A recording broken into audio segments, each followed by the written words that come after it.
miscreants are unable to see it. All the Vedic hymns, Gayatri and others, are in the touch of your skin.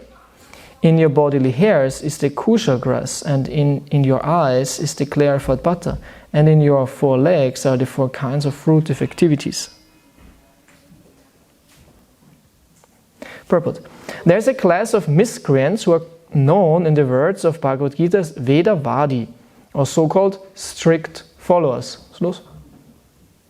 Alles okay? Kamera funktioniert? Okay.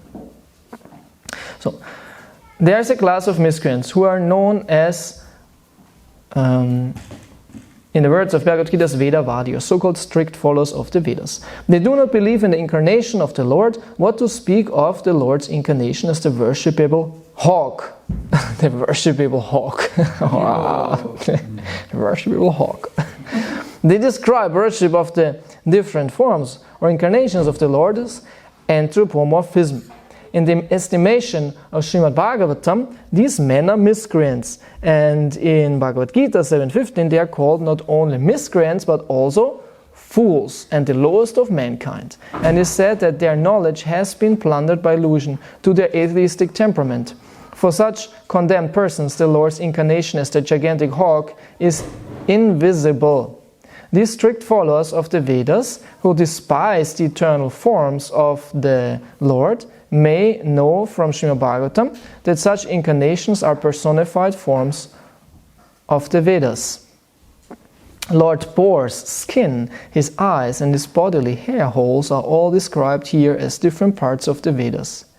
He is therefore the personified form of the Vedic hymns, and specifically the Gayatri mantra. Om Agyanatimirandasya Gyananjannasalakaya Chakshumilitamina Tasmai Shri Gurave Namah Mukham Karoti Vachalam Pangum Langaiti Girim Yat Kripatamahang Vande Shri Gurundinataranam Shri Chaitanya Manopistam Stapitam Yena Bhutale Swayam Rupa Kadamayam Dadati Swapadantikam Jai Shri Krishna Chaitanya Prabhu Nityananda Shri Advaita Gadada Shivasari Gaura Bhakta Vrinda Hare Krishna Krishna Krishna Hare Hare Hare Rama Rama Rama Hare Hare. O Lord, your form is worshipable by performances of sacrifice, but souls who are simply miscreants are unable to see it. All the Vedic hymns, Gayatri and others are in the touch of your skin. In your bodily hairs, in the kusha grass. In your bodily hairs is the kusha grass. In your eyes is the clarified butter, and in your 4 legs are the 4 kinds of fruitive activities. Hare Krishna. So, I would like to go through this purport, and before that, so these are prayers by the rishis, Rishaya Uchu. So the rishis are rishi means a seer. This is actually, so far as I know what it means, a seer who sees things which normally cannot be seen. So these are the sages.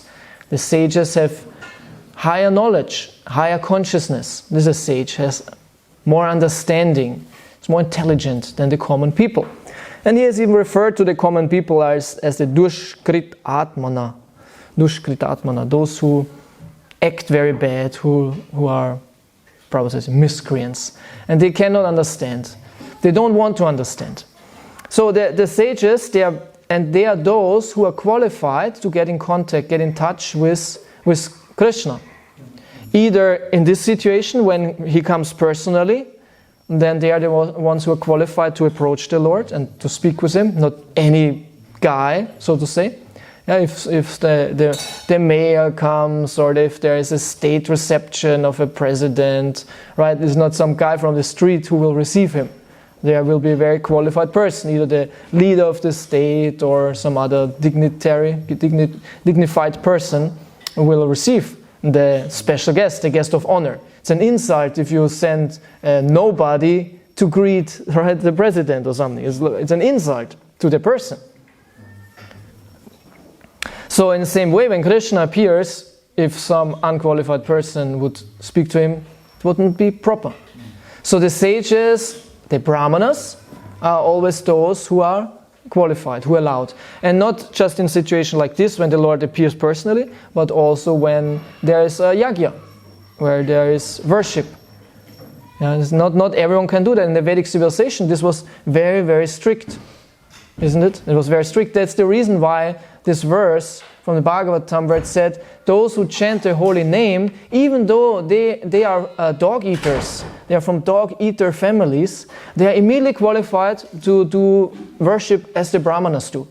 It's very revolutionary, because normally this is like a complete no-go that a dog eater is doing yagya.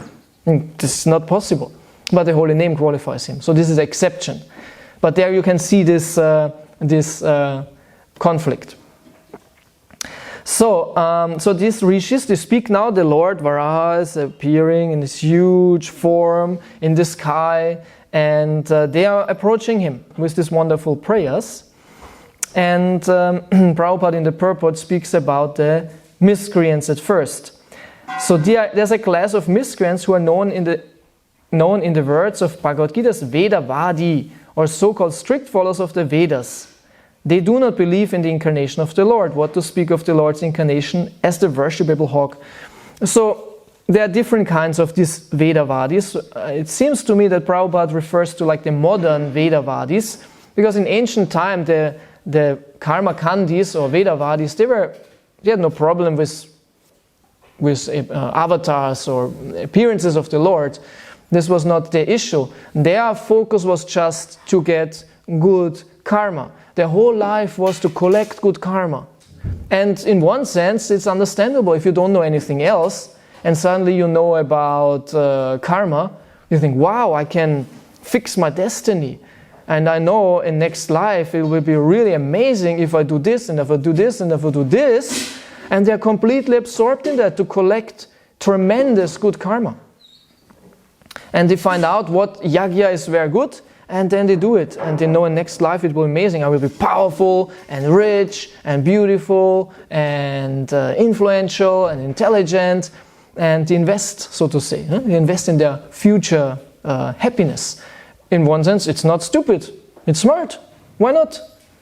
If you don't know that these fruits are also temporary, as Krishna says in Bhagavad Gita. What is this? Antavattu palatisham tat bhavati alpamedasam. What is it?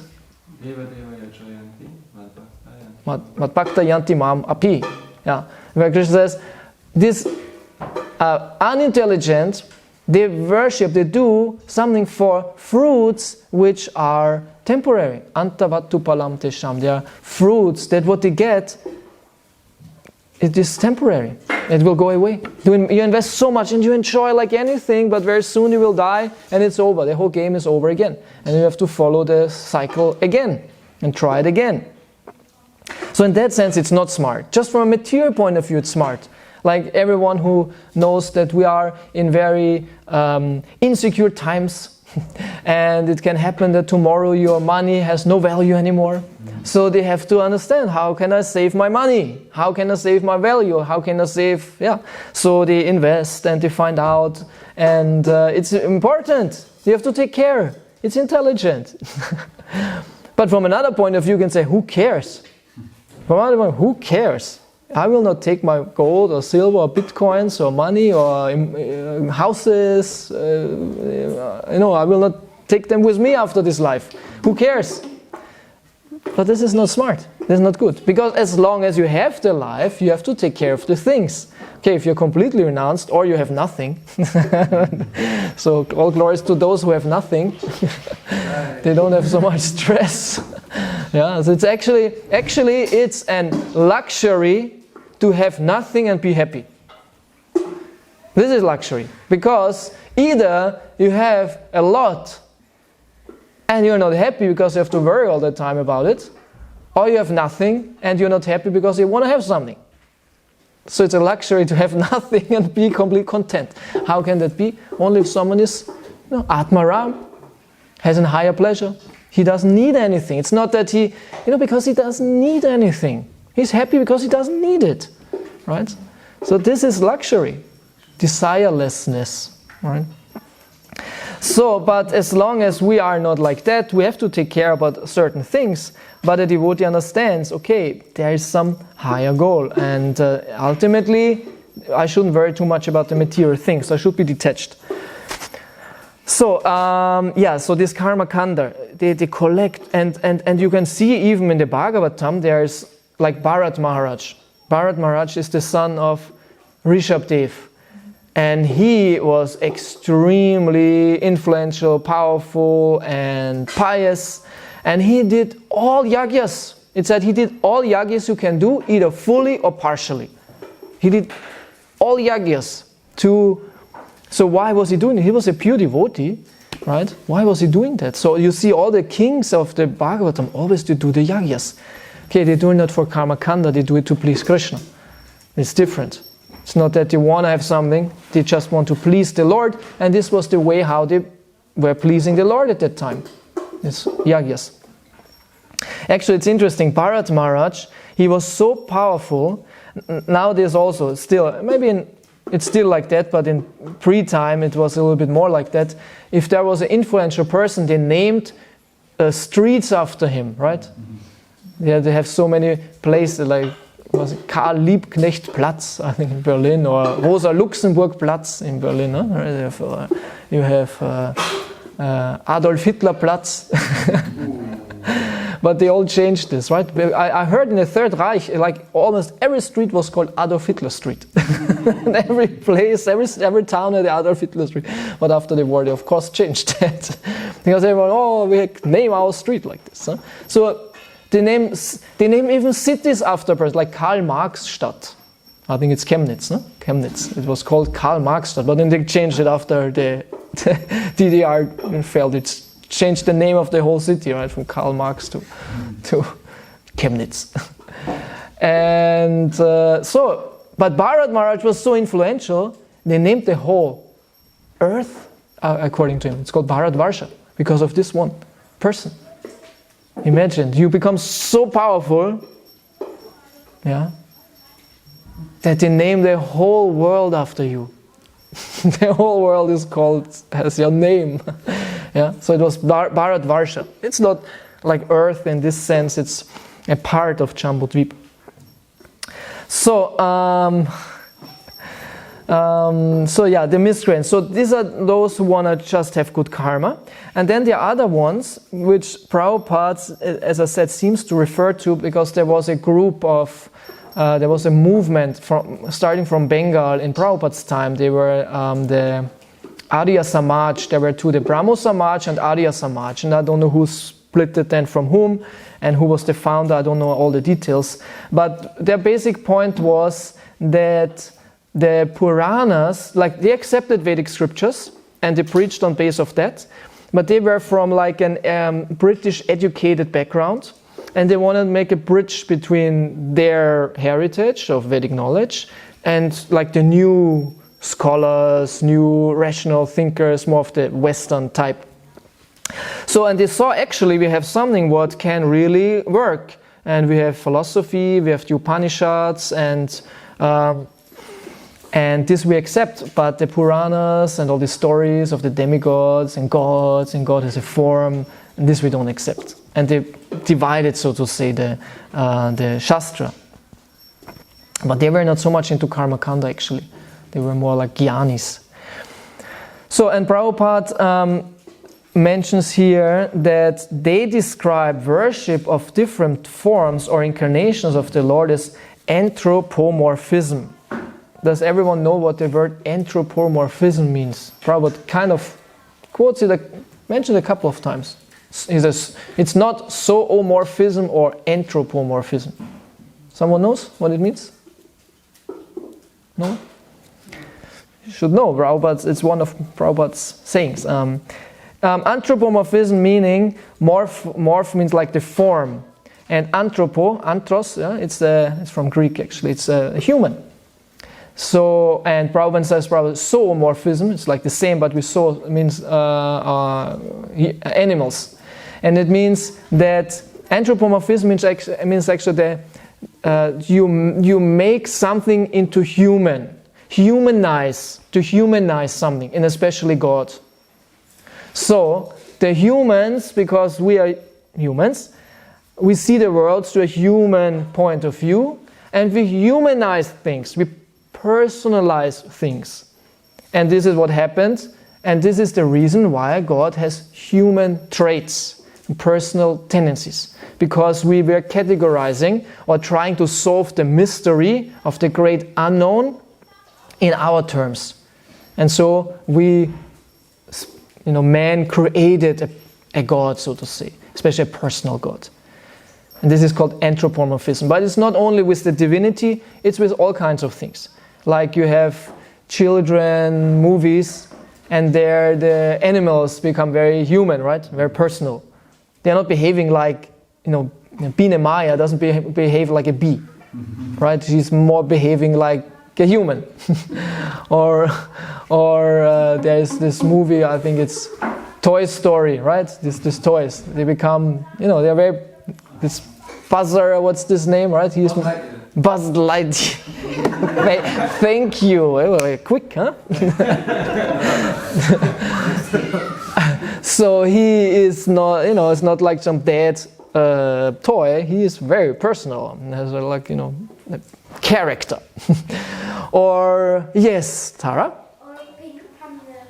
Pink Panda. Pink Panda. Pink Panda, yeah. Oh, this is, I know that. This is old, yes. Or another one is the, what is it? Finding Nemo. This car, no, with the cars. There was some Walt Disney thing with the cars. The cars, they become humans, right? They're not like cars. They have personality and character and all that. So this is called anthropomorphism, right? When you personalize, humanize something what is actually not human.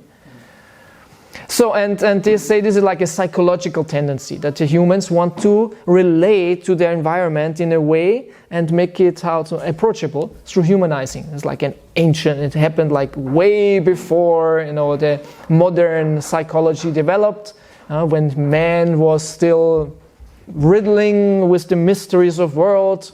And this is the way how he kind of could orient himself in an unknown, uncertain world and to make it understandable. And also to take the fear out, because then somehow or other things become more like in children movies, right? It's very nice. Huh? It's very nice and gives a nice feeling.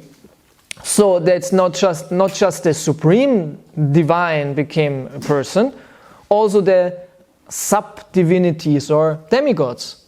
And let's say the forces of nature became persons. Yeah, so there's a reason why they have a god for everything. There's a wind god and a fire god, and all the forces of nature, which were for them a mystery, became persons. Right. So this is called anthropomorphism, and the other one is zoomorphism, is that you make everything into animals. And this is seen like in Egypt tradition, when the gods are like animals and things like this. But anthropomorphism is of course more common. So Prabhupada says it's not like that. It's of course not like that. It's not, because this is the misunderstanding that we think, or that humans think, that God looks or is like them. But it's the other way around, that we are like God. Very simple. So how can it be like that? And this is an important philosophical question that we have to understand. How can it be like that? Why is it not anthropomorphism? This is somehow rather the more clear understanding. Yes, of course. Yeah, it's like this. This is a psychological thing, and it's why should the great be a human? Okay, we understand the great is not a human. It's not about humanity. It's not about humanness. It's about personality. And we have to distinguish, because the human thing, of course, a human is personality. Let's say like the human is more than personality. A human has personality and much more. But the important philosophical understanding in this is that at first the problem comes from thinking that the projection has the same nature as the projector. That the person we create is as we are, or let's say is material. So if we think like this, of course, then it would be stupid. So this is the problem, that they have a problem with this assumption, that you don't understand that a human is not a material thing. That actually what is a human is an anti-physical, anti-material entity. And it's not about the body, and actually it's also not about the mind, it's about the personality, which is spiritual in nature. So if this spirit, if this personality, being a person, is something metaphysical, then we should wonder, where is this coming from? Because matter is not creating personality. And what is personality? Personality is this individual and it's very mysterious. What is a personality, right? It's an I-conscious subject. It's a subject which has a consciousness of its existence. And not just the consciousness of existence, has also a will, an individual will. Like my beingness is completely individual, and I have my will, I have my sense of existence, and it's a subject, it's only for me, right? There's no duplication of that. There's no other one who has like that. I'm a complete individual unit. And all these qualities are not material. They are not made by matter. Okay, so if the understanding is there of personality as something metaphysical, and maybe understand more the intricacies of all that, then we can see that why should personality be limited to this physical body? Why cannot there be a personality? Because if you understand personality is already metaphysical, that there is an entity which has personality which is not like us. So it's not, personality is not bound, not caught inside this physical frame. Yeah. So I think if we could think in this direction about personality to understand it better and to separate it from the physical, then there's also no problem to think about greater personalities. This is like my point. There's no problem to think about greater personalities with more capabilities. And even the supreme personality. Why not? So this is important. Some might wonder why. But this is important because this is fundamental to our system. Personality. This is actually the crucial point, and we should understand it as good as we can. Either through Shastra or to our own understanding. We should really think about it. What does it mean? What is personality? Why is it so crucial? Especially if we go into dialogue with people who don't believe in personality, like Buddhists or atheists or anthropomorphists, right? Because this is called what is it?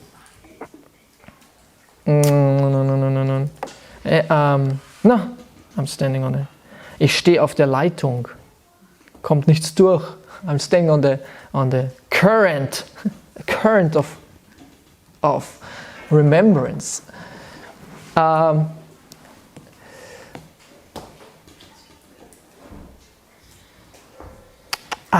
forgot. Anyway, maybe it comes to my mind. Remember what? Huh? They're trying to remember what? Trying to remember how this is called to defend your belief. I think I told you recently, as I said this word. It doesn't matter. It's interesting, huh? Well, how sometimes you remember things and sometimes you don't remember things. Sometimes you don't remember the easiest things. Like, come on, that cannot be. 2 seconds ago I thought, don't forget this. You sometimes have this, some idea, and okay. Don't forget it. And 2 minutes later, man, what was it? You know that you will forget. So it's terrible. And because I'm a little bit, who's not attached to being conscious, aware, and intelligent, right? And sometimes I think, man, I'm getting old or something. I'm getting senile or something. How must it be to, be senile, You forget everything. It must be really, really terrible. Actually, once it is not terrible because you don't know anyways. So you don't know, you don't care. I think senile people are quite happy. I think they are quite happy, because they know nothing. And if you know nothing, why do you care? But from outside, it looks a little bit, it's very humbling. I don't want to be senile. So, we should be able to defend our Shastra. And it's not just with shlokas that you say, if someone says, but anthropomorphism, or let's say someone says, but you believe in a, personalized God because da da da da, and you say, no. And he says, yeah, and? No. It's not enough. Okay, then you say, no, because Prabhupada said it's not anthropomorphism. And he says, but, blah, blah, blah, blah, and you say, no, because Prabhupada said it's not anthropomorphism. You should be able to understand how it goes. And you should be able to defend. Prabhupada gives the information, Prabhupada gives the base, Prabhupada gives, but you should be able to use it. And actually, with this word, I have my personal story also. Because sometimes, you go and think, and how could it be? And you go also in the opposite position, how do they think? And sometimes you think, wow, actually they have a point. How could I defend that? Or maybe it's even like that. Maybe it's even like that, Why not, Sometimes, devotees, we should be careful how far to think, in one sense, true. But from another point of view, it's like the forbidden fruit of the tree of knowledge, right? This is the reason why they were not allowed to eat it, because if you know too much, you doubt too much, right? So maybe it's good to be more naive in your belief, but secure, than to know too much and challenge your fundamentals. So it's like that, how much you can take. How much you can use the power of knowledge depends on your power, in one sense. How much can you use it? So it's interesting, right? And the Christianity, this is the point why they got kicked out. Isn't it interesting, kind of in their base story of displeasing God, because they knew too much. It was forbidden to know. And this is why the Satanists, they have a point, right? They say, actually, the guy who gave them the fruit, he was the good one. He was the good one. His name is Lucifer, means the light bringer. He brings light. Why does God want you to be in darkness? And even in Shastra it says, it's what is it? Jyotirgama, Tamasima Jyotirgama. Give up the darkness, go into the light. Krishna says, I give you knowledge which is like light. The comparison between light and knowledge is very often done in Bhagavad Gita also.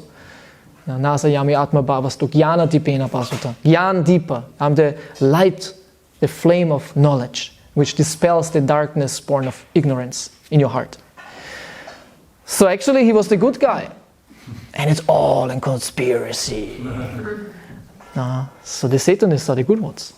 They believe in the right one. It was a conspiracy. The God, the creator, whatever, right? He wants to keep you small and he wanted to liberate you. But because they were more in power, they turned the story around. So, because everyone thinks he's good. Even Satanists think they are good. And why? Because of such things. We're the good ones. We rebel against this God who actually wants to keep you stupid. And Lucifer is the good one. Hail Satan! And then they say, Hail Satan! Satan. So, and for us, there's even a saying, you shouldn't read too many books, isn't it? In Bhakti-Rasamrita Sindhu, don't read too many books. Whoa, should we stay stupid now? No, this is especially for the bhajan. If it's said in Bhakti-Rasamrita Sindhu, it's about bhajan, how to do your bhajan. And when you're on a very high level of your spiritual search and spiritual journey, you don't have to read any more books. For those who are on this level, reading so many books is just sense gratification. It's just mental speculation. Like Ravindra Swarup Prabhu gives always this example, and it resonates with me. He says a scholar is the guy who goes into a subway, and sits down in his seat, and next to him on the seat someone forgot a book. And it said, Polish grammar. And he looks at it and says, oh, that's interesting. That's, who finds things interesting, and this is who cares about Polish grammar, right? But he thinks it's interesting. So this is the curious mind. And the curious mind is okay as long as we should be curious and should be searching, try to understand in one sense. But if we are far in our understanding, if we know, if we have Krishna, if you found, so to say, as Krishna says, if you have this knowledge, there's nothing further shall remain to be known for you. There is nothing to ask anymore, like Vedanta, the end of knowledge, So for those who have understanding, who want to go into bhajan, who are convinced Krishna is Supreme Personality of Godhead, and I just want to be his devotee, I want to love him, to read other things is just a distraction and sense gratification. Why would you do that? Right? So for those, you shouldn't read too many books. But not for those who can handle the knowledge, they want to know, they can use it in a good purpose. For them, it's no problem to read many books, right? So this is the one thing. And the other thing is that how much can you handle? This is also important. How much can you really handle? How much is not somehow distracting you and maybe even making doubts? It said you should not read Mayavad philosophy. Mayavad Bhashya is that it's terrible. It destroys your bhakti. Right? The commentary of Shankaracharya, you should not hear. Chaitanya Mahaprabhu said, you should not know that. You should not hear that. You should not know that. But also there, what does it mean? It means confidential hearing. Meaning, I want to know the truth, I ask the Mayavadi. I want to know now, what is the Brahman? Okay, I ask Shankaracharya. What is Shankaracharya? Interesting. This is Brahman. This is what Chaitanya Mahaprabhu means. Don't hear Mayavad Bhashya. Yeah, in this way, but not, I want to hear what do they say that I can refute them. And this is something different. So, how much can you handle? But at the same time, what if you think, I want to read this or that, like Mayavad or atheism or other non-devotional philosophies to refute them. And suddenly you think, but actually they have good points. They are maybe even right. Can happen. But can happen only if you don't understand your philosophy good enough, right? So, we should know our philosophy so good that it cannot be touched by anything. And as long as we are not ready for that, then we should be careful. We should be careful actually. Because devotees come and go. And there's sometimes devotees, not often I must say, they go because of intellectual reasons. Most of them who go because of sense gratification, psychological issues, material desires more or less. Not strict enough sadhana. But sometimes there are those who go because of intellectual reasons. It's very rare because most are not so intellectual, but sometimes they go because of these reasons. So they were not understanding Gaudiya Vaishnava Siddhanta good enough, so they got affected and became atheists, Buddhists, Christians, Mayavadis. Yeah, happens. I know one devotee from Cologne, a Russian devotee, was very powerful, very strong. He built a whole yatra in one city and was very prominent in the temple and had a nice family, devoted children, totally surrendered. And then he became a Christian. And now he's a real strong Christian. Totally surrendered, inspired, everything. And it changed. How can this happen, right? And you wonder how, as you laugh because you can understand it, how can that happen? How can that happen? Yeah, you must ask him. Huh? So it's interesting. But I must say, we should not be too... what is the word? Puffed up, right? We shouldn't be too puffed up or too self-right or self-sure, that we think all other philosophies in the world are complete nonsense. We only think that if we don't know the others, actually. Because sometimes if you go into it and say, wow, there's a good point, this is a good point, interesting, that's resonant, I can understand. And because people in the world are not all completely stupid. Because sometimes we think as devotees, they are all stupid. Christians, atheists, Buddhists, all stupid. They believe stupid things. Yeah, I think it's often because we don't understand what they believe. Yeah? And then we think it's stupid because how can someone not be a Hare Krishna devotee? Everyone else who is not a Hare Krishna must be really, really, really stupid. How can you be a Christian? Yeah. But sometimes when I'm in dialogue or hear I think, yeah, there's a point, this is interesting. Okay, I can understand why people are in other faiths or philosophies or even atheists.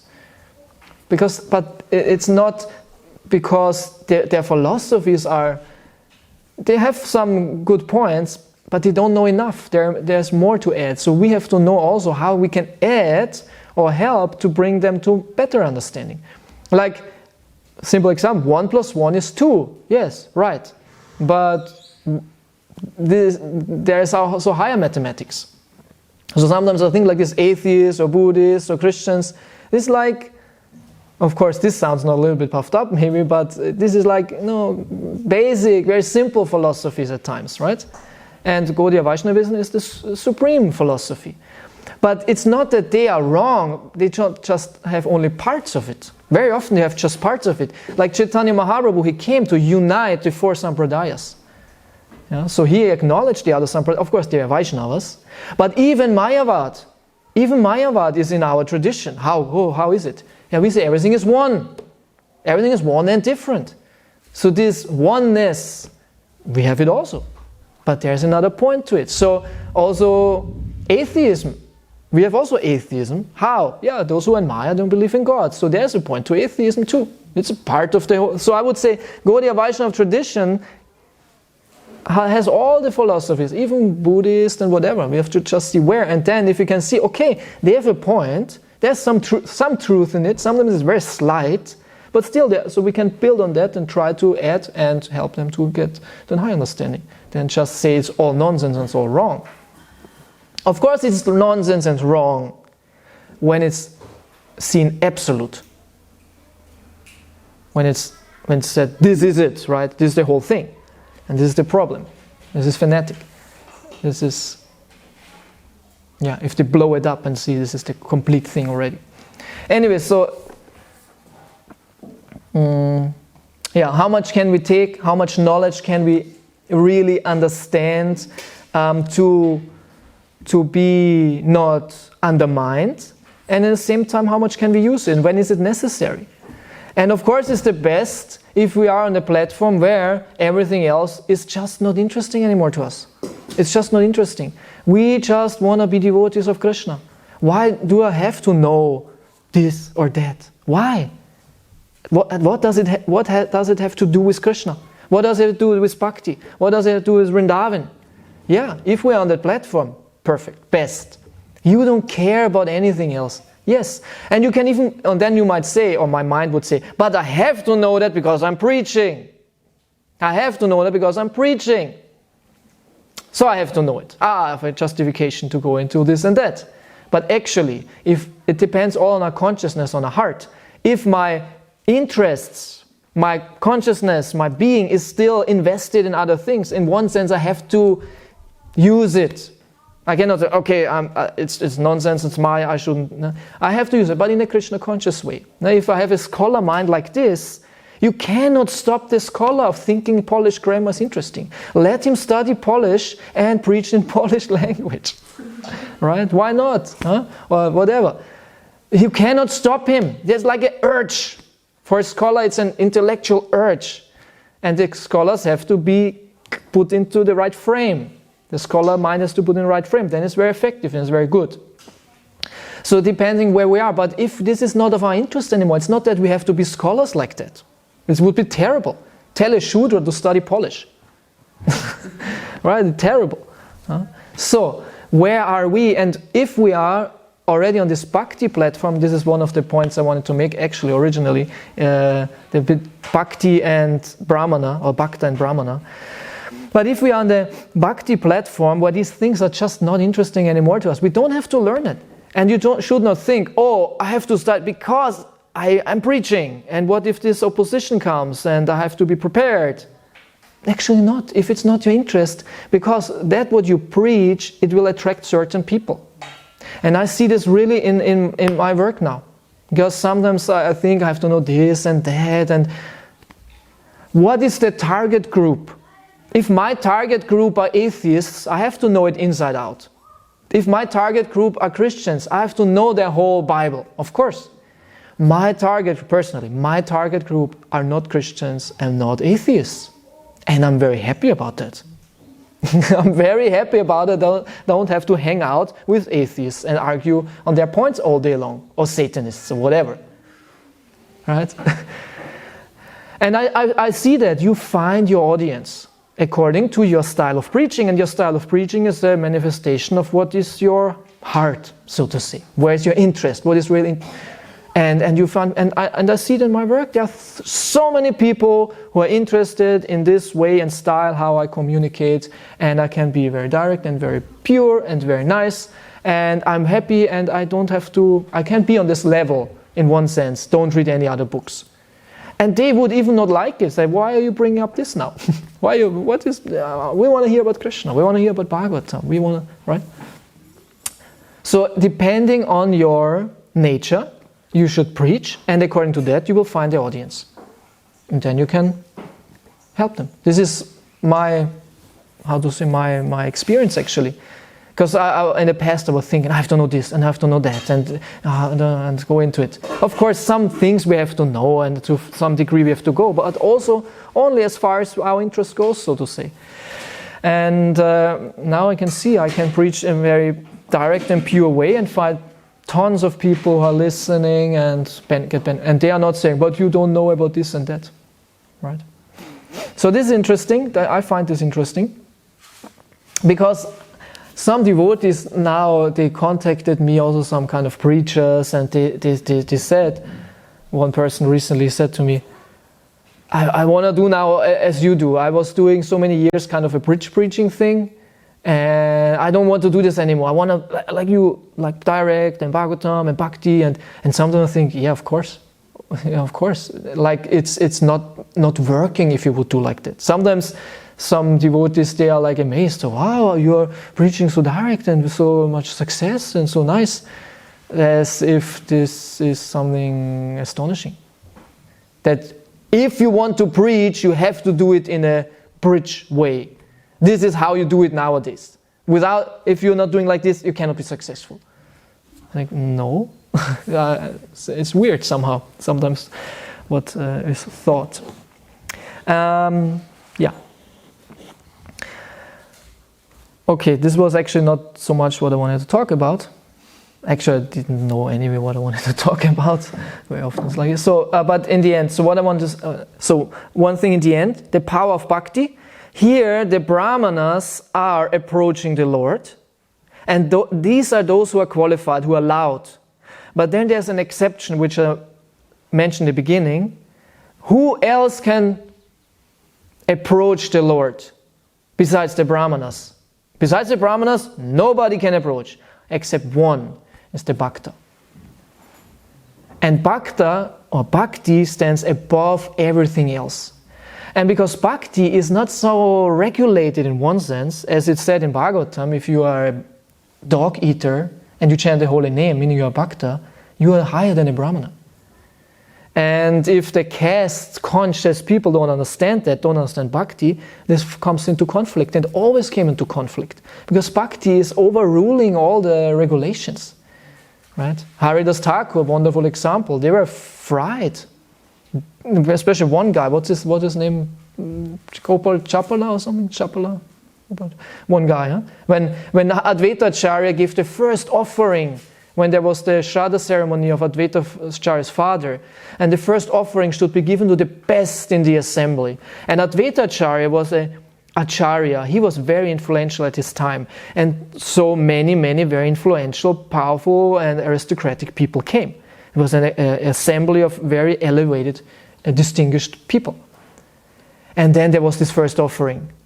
And everyone wondered, who will get it? Who is the best among us? And Advaita Acharya gave it to Haridas Thakur, who was a Muslim. Muslim mendicant who had like nothing, was probably dressed very simple, had a beard, and was just chanting Hare Krishna. And they were frightened. They were shocked. They were actually shocked. But Advaita Acharya is very powerful and says, okay, somehow or other we have to go along with it. Because they didn't understand that this is the sign of elevation, of dignity, of being very advanced. Who is more attached to the holy name, and in that sense to Krishna. So bhakti is very, very powerful. It overrules, and is that what's pleasing Krishna the most. So if we are interested in pleasing Krishna, as it said here, was it here or where was it? That if we want to get in touch with Krishna and want to have a relationship with Krishna, we have to only understand this one point: I need bhakti. Only. This is everything. So now we should find out what is bhakti, how does it work, and just a small reminder in the end, we have a book which is the science of bhakti, Bhakti Rasamrita Sindhu, Nectar of Devotion, and this is the book. This is the book to learn bhakti, and we should be really eager. Wow, how does bhakti work? I need bhakti. And we shouldn't think, oh, I have bhakti because, look, I have tilak, I have dhoti, I chant Hare Krishna. No. I need pure bhakti. Hare Krishna. So, okay. Hare Krishna. Thank you so much for listening. Any questions? Anything you want to add? I went now a little bit in all kinds of directions. Not so much, actually. There was one core topic of knowledge, because this could be an interesting, presentation also. Knowledge and bhakti, what's their relation, right? Because it said bhakti is itself powerful, it doesn't need anything. Actually, it manifests jnana and vairagya, but at the same time, we want to have knowledge also. What is the value of jnana in bhakti? And it's interesting. But jnana, there's also bhakti jnana, right? There's Srimad Bhagavatam, it's jnana, it's knowledge. But it's about Krishna, it's bhakti. So we should have knowledge about bhakti. Because one thing, Prabhupada mentions this verse 7:15 here, which is Namang dushkritano muda prabhadyante naradama maya paritagyan asuram bhavam ashritaha. Because he was speaking about these miscreants, and says there are 4 kinds of dushkriti, which is the same word, right? Dushkriti. The same word you have in Bhagavad Gita, dushkriti, means the miscreant, the one who acts in a very bad way. Yeah, dushkriti means the one who acts in a very bad way, and there are 4 kinds of them. And Prabhupada refers then to the maya paritagyana, those whose knowledge is stolen by illusion. So, and then in verse 16, what is the 16? What is 16? 7:16. Udara, sarva eva? No, the other one. No, there are 4 kinds. Tesham jnani nitya yukta. No, 4 kinds, 7:16 is, but there are 4 kinds of good guys, right? There's this chatur vidam bhajante mangcha nasukriti norchana, artochi gyasu artati gyanicha bharatarshaba. After Krishna mentions 4 bad guys, he mentions also 4 good guys. The one who is suffering, the one who wants riches, the one who is curious, and the one who searches for the truth, jnani, the jnani. And then he says in 7:17, Tesham jnani nityukta eka bhaktir vishishyate priya hi jnani nartam. What's the last time? Ahangsa chamama priyaha. Yeah, ahangsa chamama. But he says, but from this 4, the jnani is the best. And I love him very much, and he says bhakti. He says, Tesham jnani nitya yukta eka bhaktir vishishyate. This jnani is eka bhakti, single bhakti. One. So it's not a regular jnani, it's a bhakta. And then he says, but udara sarva evate jnanitma veyamimatam. He says, but all the 4 are udara, they are great. But still, this jnani guy is the best. So, okay, so now I end. Srila Prabhupada ki jai. Anything to add? Ramananda, Gopal Prabhu? Well, first I want to say I'm born in Karl-Marx-Stadt. You're born in Karl-Marx-Stadt, yeah. In my passport. It's written in your passport. It's Birth-Kommokstelle. Oh, that's great. The second one is, I say, in Johannesbrunn, we have the Helmut Knaus Street.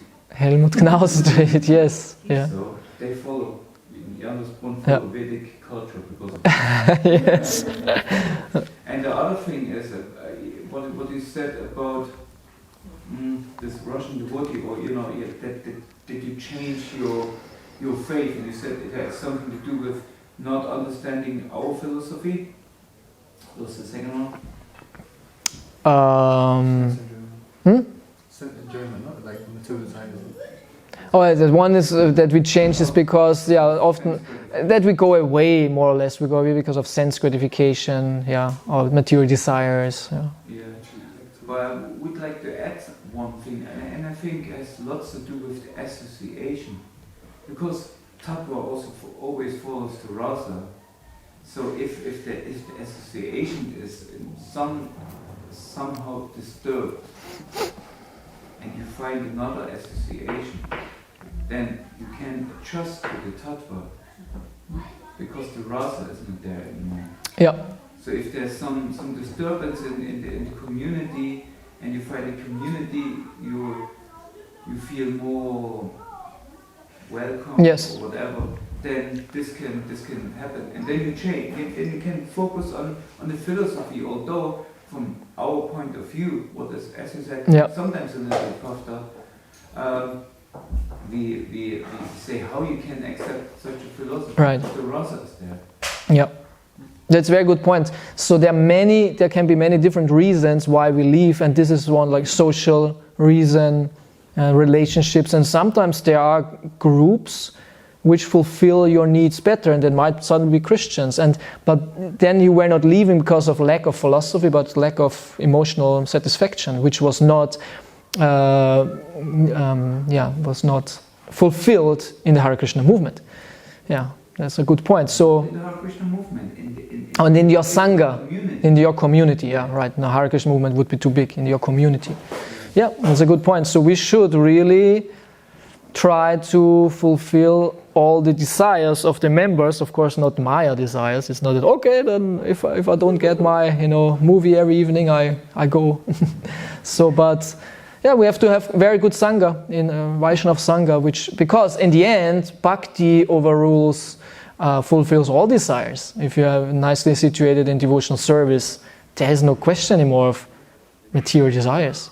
So if the community is practicing bhakti very nicely, then everyone is happy.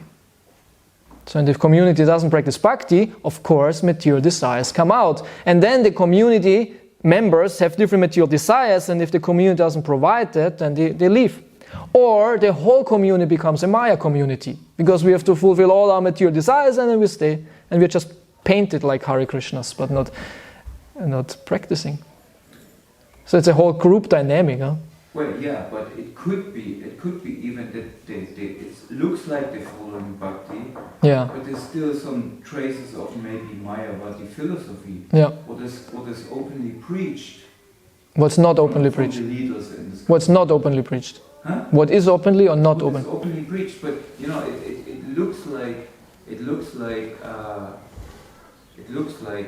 bhakti. Yeah. I don't know any examples.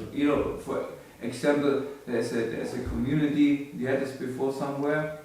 There's a community based on brahmacharis, and the general preaching is, well, brahmachari is the best, book distribution is the best, and so on. So people who are grihastas naturally will not feel nourished and welcome. Yeah. And and this is some kind of Mayavad philosophy, in one sense, or let's say one based.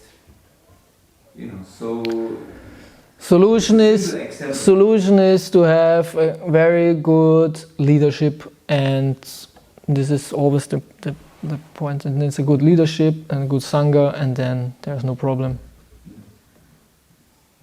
And all based on our teachings. Yeah, it's a big topic. Yeah, it's interesting. Good. Yes. Just one question. Yeah, please.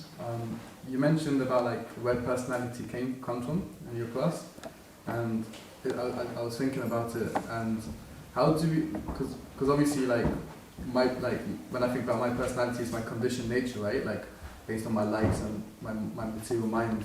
It's not necessarily like something metaphysical, like spiritual. Yeah, no, I was not meaning that one. Of course, there is a representation of the original personality. Of course, this person, what we call now personality, this is not spiritual. This is according to karma and to many lifetimes, and this is our material personality. Yeah. So, but if you don't understand, there's also a spiritual personality, which means an individual entity with a will and consciousness, and as it's described, we have to understand this is the original personality. Like Krishna, he is a person, he has personality, he has self-consciousness, he has a will, and we have fragmental parts, we have the same. But now this is completely covered, and we have almost no experience and knowledge about the true personality, what is our real individuality and the real personality. I meant like this original one, not that what is now. This is most of the time, like 99.999%. This is Maya. It's temporary. Let's say like this is temporary. It's not a real personality. So when you know like in Prabhupada's like Pranamacha, he came to like get rid of impersonalism. Does that mean like material also like personalism is in like because like you know like as in our material personality too? Is that included in that? Does that make sense? No, not really, because impersonalism is more on this ontological platform. What is the truth, and that the truth is personal, and impersonality is the negation of an substantial personality, and this philosophy Prabhupada refuted. But it's interesting definition what you said now, that impersonality, that he came to negate the philosophy of impersonality to or let's say like this, personal philosophy is there to impersonalize our material nature, or liberate us from our material personality. Anyway, now it's good. But what Prabhupada meant is, this nirvishesha is about thinking the supreme is impersonal. Okay. This is what is meant. Okay, thank you so much for your kind attention. I went a little bit over time, sorry for that. Srila Prabhupada Ki, Nitai Gaur Brahmanande.